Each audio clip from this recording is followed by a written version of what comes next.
Alright, and welcome back to another episode of Match Analysis. Here today we are diving into Frosty Faustings 13 Online Edition. And this time around we've got the winners finals of the Mortal Kombat 11 pools. Here we've got TheMightyUnjust versus Poptart. And we are going to hop in and take a look at what happened here at Frosty Faustings Online. Quick disclaimer too, for those of you that don't know what I look like. This is me. I did the commentary for this event. So, hello, this is what I look like. Apologies in advance. And let's hop into the match. Good. So, character-wise, actually there's some information there that we want to grab real quick.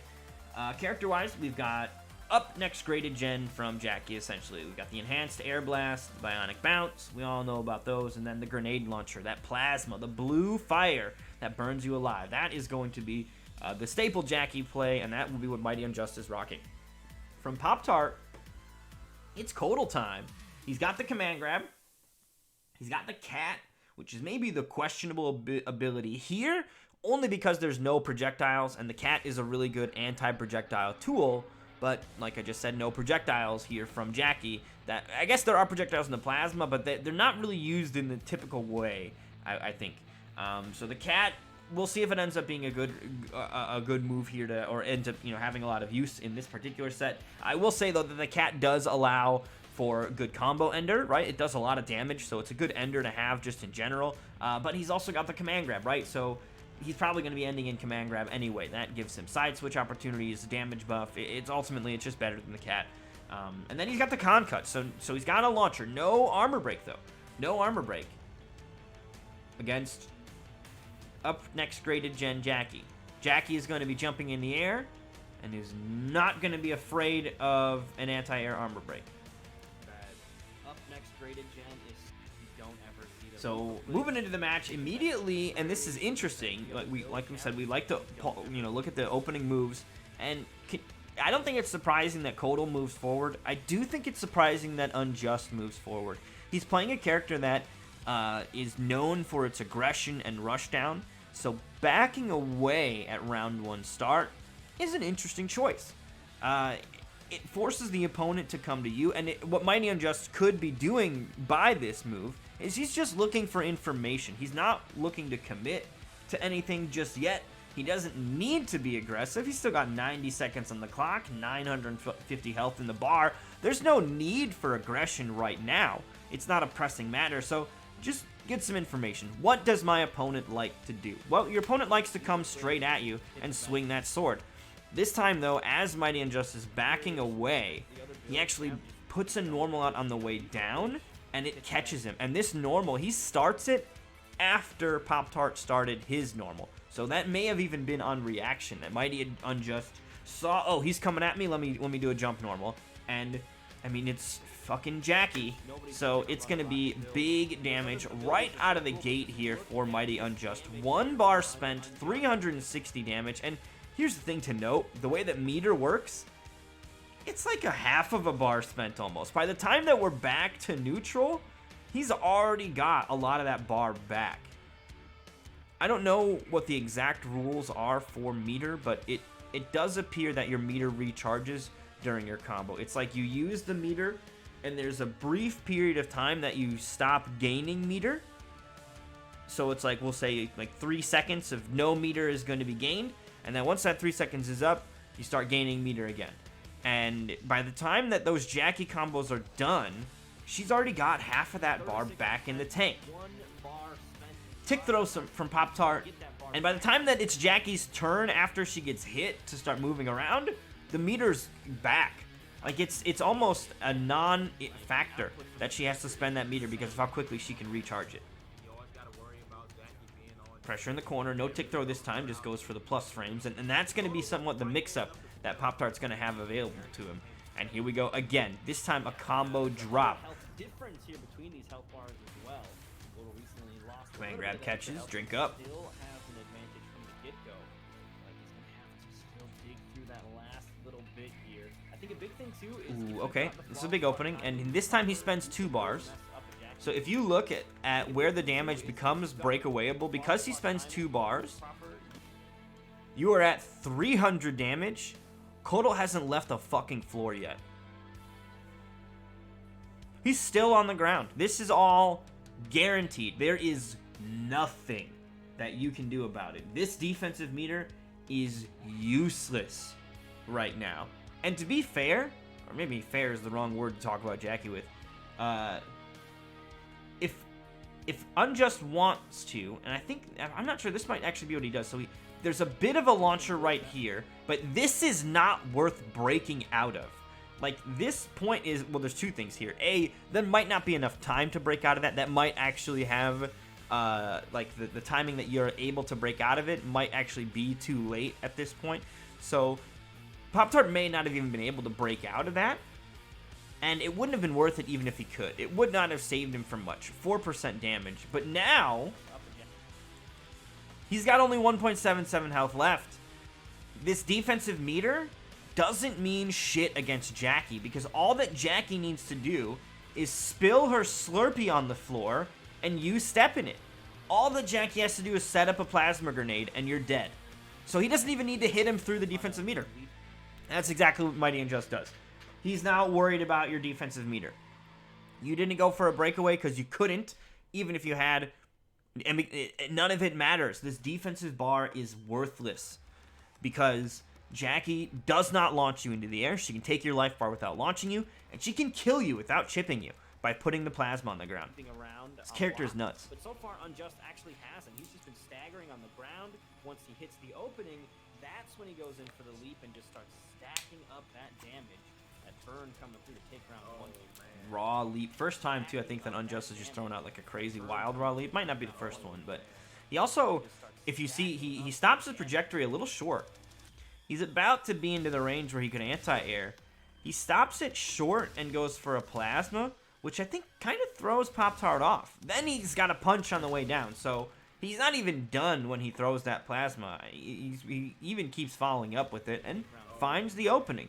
Now, he doesn't have any meter to keep going after that one, but it keeps your opponent grounded, so it's all still pressure for Jackie. Jackie still gets to keep doing Jackie things.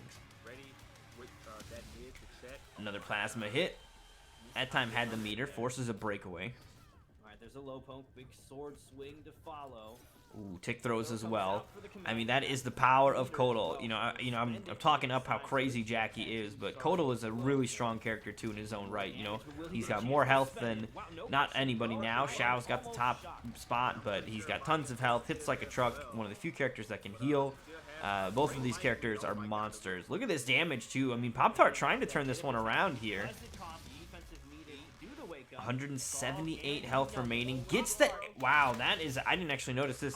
So he actually hits him out of the interactable, which interactables... It's like weird hitting people out of them. It's not easy to do. There's a brief period of time when they're starting the interactable that they're invulnerable. That you can't actually hit them at all. So once she jumps off of it, I think is when she becomes hittable. So while she's running up it, you can't really mess with her. But maybe you can. It might depend on the interactable even. But actually, Poptart gets the hit, but not able to get the follow-up. That jab just going right underneath. Huge drop, but still gets the uppercut for the win. So Poptart able to put one on the board.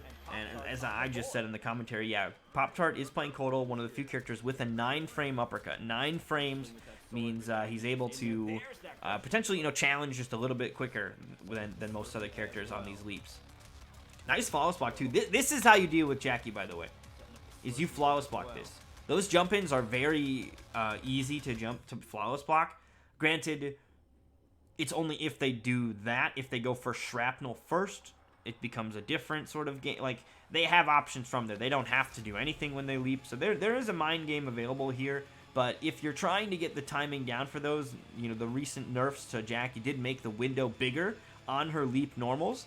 And when you flawless block them, it shuts her pressure down. So if Mighty Unjust had intended to leap in and then go into block pressure, this flawless block right here means it's not happening. You are done, and now we're up close and personal. Big jump in there from Poptart. Drink, drink, drink. Going to be very solid damage right here, 26%. Calls him out on that cancel. All right, just a little pressure back and forth here. Nothing too crazy going on, but I mean, this pressure from Unjust, one of the things about this pressure is the way that it can very quickly turn into combos. Like, there are some characters that they'll swing with strings that don't necessarily go anywhere if they hit you. Jackie is not one of those. Everything she does can be turned into devastating damage. And there it is, the plasma to close it out. Just jumping away, throwing stuff out. You could see Poptart, once this life lead had gotten so big, just trying to make his way in. That big sword normal, not going to get far enough though. And MightyUnjust takes game 1.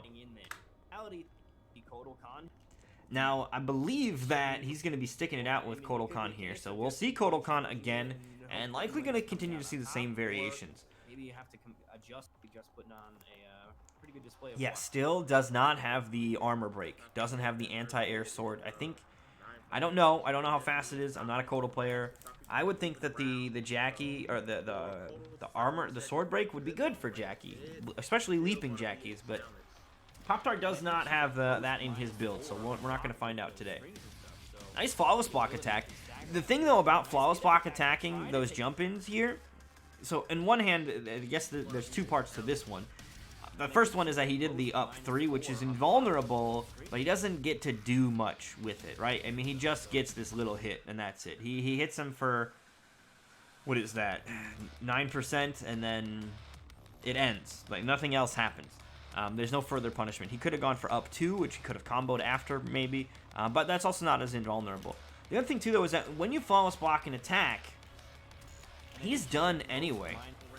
Like, you don't have to worry about what the follow-up is, so there's no need to go for the invulnerable, because you are going to stop that. Now, I'm curious if he just flawless blocked the shrapnel. That looks like he flawless blocked the shrapnel right there.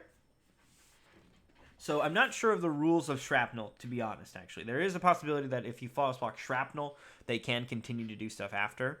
So maybe up 3 was indeed the right play here. You know, these are better players than I am. So, you know, they probably know a little bit more than I do. Or they definitely know more than I do. But, you know, I think typically a normal flawless block is enough to slow down the Jackie pressure. As long as it's on the normals from the air, this looks like it may have been blocking the plasma. So could be a little different there. Gets the knockdown, though, but, I mean, MightyUnjust unfazed, just continuing to jump around, be all over the place. It's Jackie. She's a ball hog. She wants to do what she wants to do, and she's going to do it. Like, it's just that simple. If Jackie wants to jump at you, she will do it. If she wants to take her turn, she's going to take her turn, and she's not going to give it up easily. You really have to genuinely commit to seeing a turn. This was almost really bad for Poptart. I like how he quickly adjusted. Here's the deal. When you block dash punch now, it is punishable. Now, he does not punish it. He does 1-2, which is his jab punish. This should have punished, it doesn't.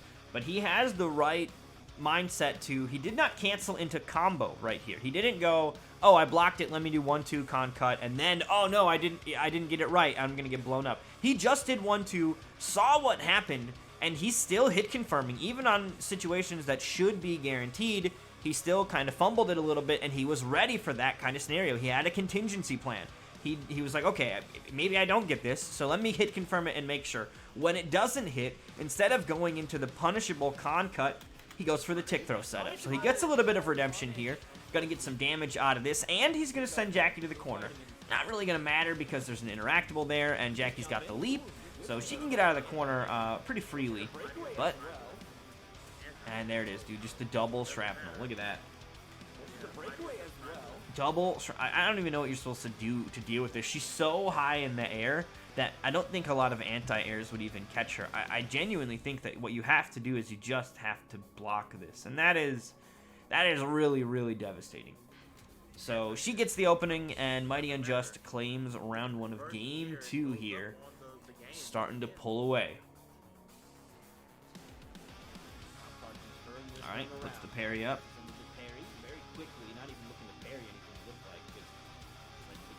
Quicker. You have the launcher in the corner now. MightyUnjust, no breakaway to get out of this damage here. Ooh, drink up. Look at that damage, too. Poptart's got pretty good numbers there. 366 is good, and when we're talking about Jackie, it's even better because she has less health than the rest of the cast. So You know, you don't need to do 500 damage to get her to 50%. You only need to do 425, for example. Like it is, or not 425, it's 520, or what? No, 475. Whoops, numbers are hard. But you know what I mean? Like ultimately, the numbers are, the thresholds are smaller, so 366, much closer to killing her than it is against Kodal, for example, who's got 1050. He's got an extra 100 health. Here we go.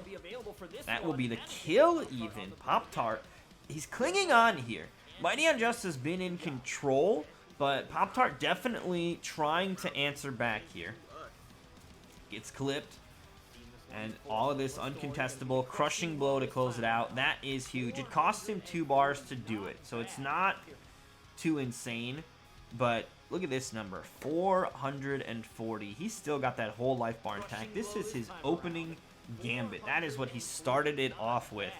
Costs him a lot of meter to do it, but because it costs him some defensive meter as well on that. But absolutely worth it for those resources. In a game where the resources come back naturally, definitely. Tries to bring it to the corner. There's another parry, and that parry not intending really to parry anything. It's just a quick way to cancel, and it will likely parry anybody that's mashing, trying to mash between there. But if they're not mashing, then you're right back to blocking quickly. Unjust backing away. He's got the life lead, but he does need to worry about getting opened up. But, I mean, the thing about Jackie is that when Jackie backs away, in some ways it's not real, right? Like, she's backing away, but only so that she can randomly jump in and get in whenever she wants. So, like, the idea of, like, okay, she's backing away, I can breathe easy now, or I can start to dash in and catch her. No, that's what she wants you to do. She's just waiting to pounce right back in. This character is very, very, particularly with the life lead, she can really dictate the pace without necessarily even needing to be in on top of you because of how easy it is for her to quickly get in on top of you. When she wants to get in on top of you, she'll be there. So you have to always consider and worry about that. So here we go, game number 3 now between MightyUnjust and Poptart.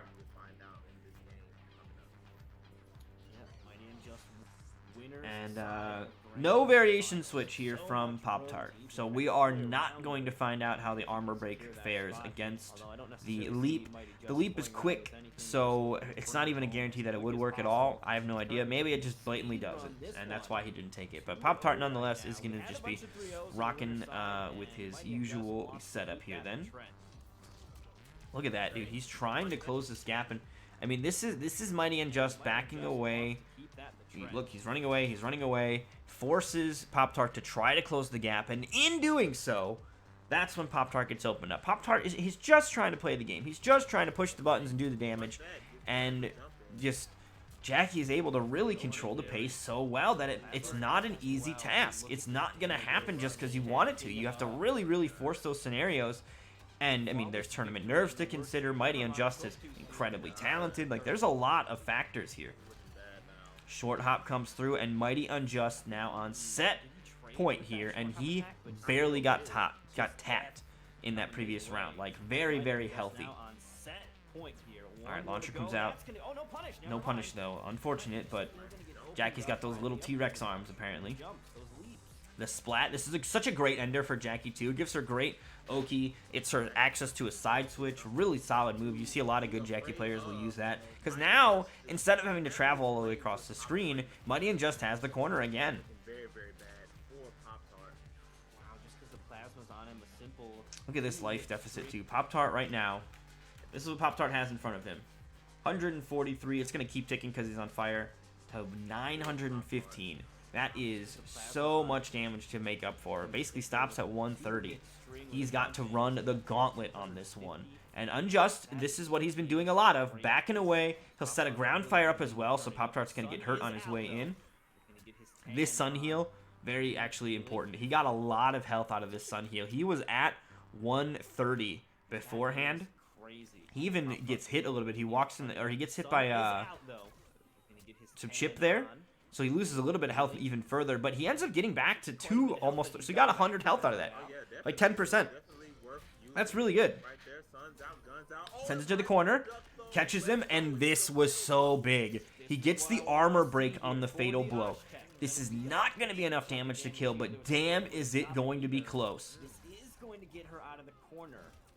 So not gonna be able to really 107. get that One lockdown more in. hit He's is gonna all go he'll straight back need. at it. The Well, I jump guess in, the shouldn't say one more hit. And this able to really get that lockdown in, but he's this gonna go is straight back at it. this is wild.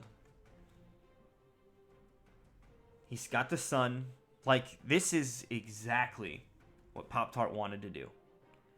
He's got 0.57 health remaining. He's got the sun. He's got meter. He's just going to chase him down with this spotlight. How possibly could Mighty Unjust get out of this? How does he do it? Right? What does Mighty Unjust do to survive? The sun is coming at you. You've got no defensive meter. You can't block it anyway. The only thing you could do is trigger a cinematic. If you were to somehow force the game into a cutscene, then you could win. And that's what he does. Sun is out now. What do you do? Oh my god! Mighty Unjust. What a play by Mighty Unjust. The fatal blow, once it connects, you are invulnerable. The cutscene is happening. There is no, my fatal blow hit, but then I died after it hit. That does not exist. Once your fatal blow hits, you are not getting touched. So, the sun is not there yet. The fatal blow is active. The fatal blow has connected. The sun is still not there. This is where the invulnerability activates. This cutscene is happening. We are watching Jackie's fatal blow, and when the sun gets to her, she's invulnerable. It's over. The game is already done. You can even see she's burning. All the visuals there tell you that Jackie should die. But because that fatal blow barely connected, and connected as a punish, by the way, so he was doing something. I think that it was just the punish of the sun amplified, to be honest. Because, yeah, it was the sun amplified. The sun amplify and the sun in general. Yo, Savoy Boy, thank you so much for the host. The sun has a lot of recovery, and this is something that a lot of players should use. You know, when Kotal puts the sun out, when they've got a life lead, if your character has a counter hit crushing blow, you should be fishing for that. I play Rain. When I see the sun, I go for forward to throw every single time. Not every single time because I'm bad, but in my head I tell myself I should go for it every single time, and I've been getting better at it. But that is your go-to. It's punishable when they throw that out. A lot of recovery, so you can get in there and close that gap with enough time to do it. And when you do, big damage, the sun's gone, and going to make them think twice about it. I mean, otherwise, though, Poptart, this was the right move in almost every single way. What's going on, Young FaZe? What a smart play by Mighty Unjust. So, that is Mighty Unjust taking the set. Not enough health, even with the 50 extra, to survive this. And Mighty Unjust on the board, 3-0. He goes to grand finals here. I'm not going to be doing any further Frosty Faustings analysis. I'll just say this. Mighty Unjust won the whole thing from winner's side, did not drop a set. What an incredibly talented player. His Jackie played Sub-Zero as well. Really, really strong stuff. So, big shout-outs to Mighty Unjust. He's been tearing it up in ESL, and he has just added another accolade to the resume. Very, very good job. That is going to do it for the Frosty Faustings portion of match analysis. Before we head out, though, I do want to give a big thanks to Frosty Faustings and Will English IV for allowing me to do this match analysis. Frosty Faustings, of course, had me on for commentary. There I am. And I asked them for permission to review these matches. They said yes. And, of course, the individual streaming it, Will English IV, he said that it would be cool as well. That's where you can find the VOD for this if you do want to go back and watch the rest of the event. And it's going to be on Will English IV's channel. So big shout outs to them. I really appreciate them letting me do this match analysis. I have a ton of fun doing it. Being able to take a look at these incredibly high level sets is an absolute blast. And that is going to do it for this episode of match analysis.